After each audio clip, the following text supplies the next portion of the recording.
sampai terjebak di website ini.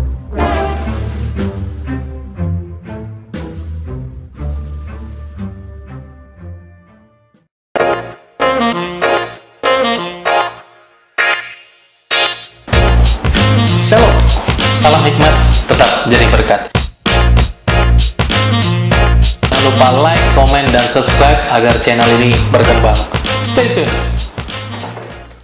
Shalom, salam hikmat, tetap jadi berkat.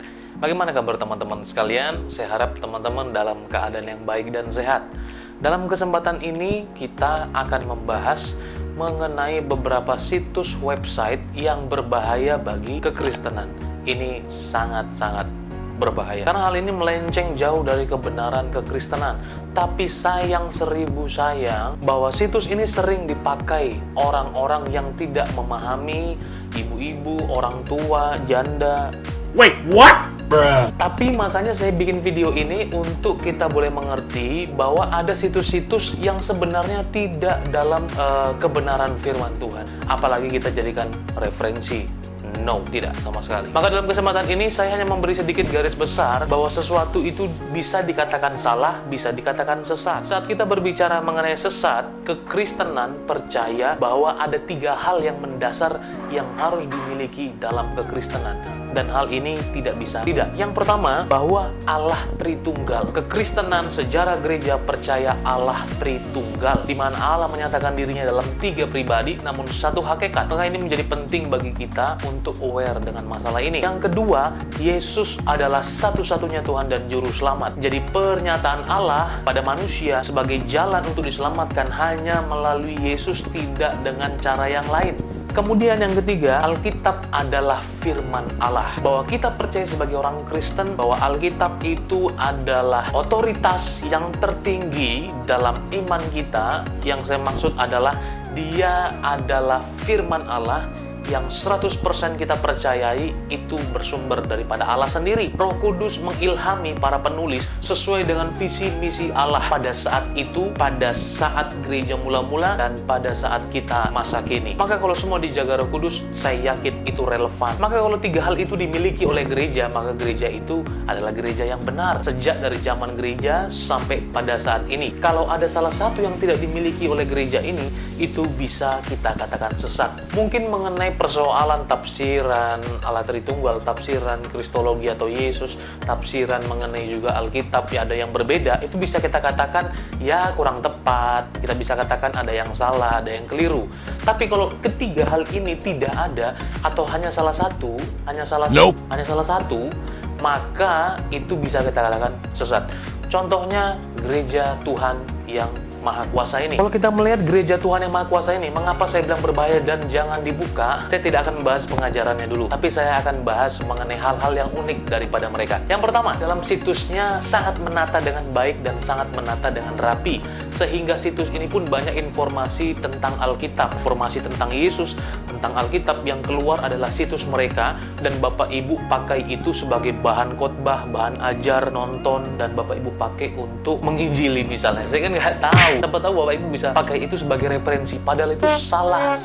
Tapi mereka menata website dengan sangat baik. Yang kedua, mereka memberi suasana yang sangat humanis. Kalau Bapak Ibu lihat fotonya, videonya, semua orang berdiri tegap, senyum, dan sungguh-sungguh memperhatikan Alkitab, dan sungguh-sungguh tertawa, semeringah, dan lain sebagainya. Padahal itu adalah hal yang salah ajaran mereka. Tidak peduli bagaimanapun sikap mereka memperhatikan Alkitab begitu sungguh-sungguh, begitu baik, rapi, wangi, cantik, dan selain sebagainya. Saya tidak akan bahas ajarannya dulu, tapi jangan sampai terjebak di website ini. 3 website ini juga sangat baik, ditata dengan sangat baik. Dan ketika Anda masuk dalam website ini, Anda akan dilayani dengan ramah. Akan ada banyak kolom-kolom yang timbul adminnya untuk menjelaskan Yesus sudah datang diam-diam dan dia sudah ada, sudah hadir di dunia ini. Seringkali akan muncul seperti itu, Yesus sudah datang diam-diam, Yesus sudah datang diam-diam, dan lain hal sebagainya. Maka jika Anda klik untuk chat melalui Messenger atau chat melalui WA, Anda akan langsung dilayani oleh adminnya, dan Anda akan langsung diarahkan kepada orang-orang yang akan mendidik, melayani Anda dengan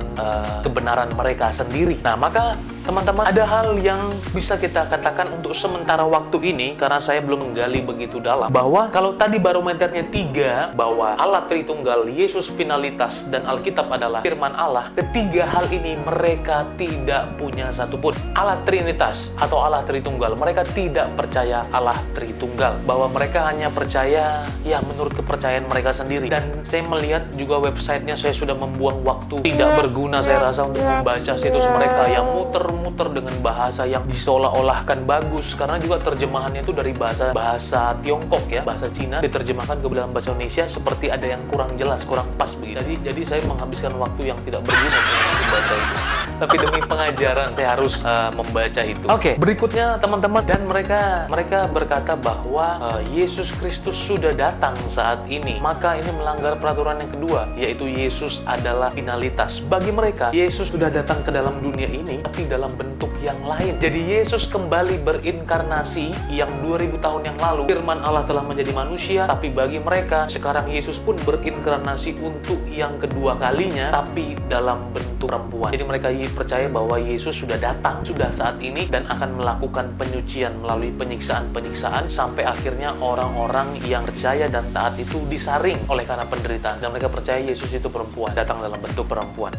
Nope. No. Berikutnya yang ketiga adalah Alkitab firman Allah. Mereka sama sekali tidak percaya bahwa Alkitab adalah firman Allah. Mungkin mereka mengklaim mereka percaya, tapi melalui website pernyataan-pernyataan mereka hanya menjadikan ayat Alkitab sebagai referensi. Tapi mereka mengacu kepada sebuah kitab yang lain. Kitab mereka banyak. Jadi mereka pernyataan Allah itu dalam kitabnya, Allah sendiri ngomong secara lisan dan itu ditulis langsung kepada mereka sendiri. Dan kitabnya banyak sekali. Kita sebagai orang percaya hanya ada 66 kitab PL dan PB, tapi mereka tidak. Mereka ada banyak hal pernyataan-pernyataan yang baru, dan itu yang mereka yakini dan mereka percaya bahwa Alkitab itu bukan satu-satunya firman Allah yang seperti kita, tapi masih ada yang lain. Oleh karena itu, pesan saya hanya sederhana, jangan buka website ini. Bagi ibu-ibu, bapak-bapak, mungkin orang-orang yang lebih tua yang baru buka Facebook, yang dengar lagunya, download renungannya, dengar dengan senang, ini hal yang salah. Karena ada banyak saya melihat ibu-ibu yang juga nonton videonya, lagu-lagunya pun aneh-aneh, ada yang bilang amin, puji Tuhan, terima kasih. Ini salah, Bu. Jangan sampai ibu download dan nonton lagi setelah nonton video ini. Jangan. Berikut saya akan menjelaskan lebih banyak mengenai pengajaran ini. Tapi sampai di sini dulu, saya hanya menekankan ini situs berbahaya dan bukan situs kekristenan. Firman Tuhan berkata, sebab banyak penyesat telah muncul dan pergi ke seluruh dunia yang tidak mengaku bahwa Yesus Kristus telah datang sebagai manusia. Itu adalah si penyesat dan antikristus. Oke, sekian dulu video dari saya untuk mengingatkan kepada teman-teman bahwa sekte ini atau aliran ini adalah salah karena tidak percaya Alkitab adalah firman Allah, tidak percaya Yesus finalitas, dan tidak percaya Allah Tritunggal.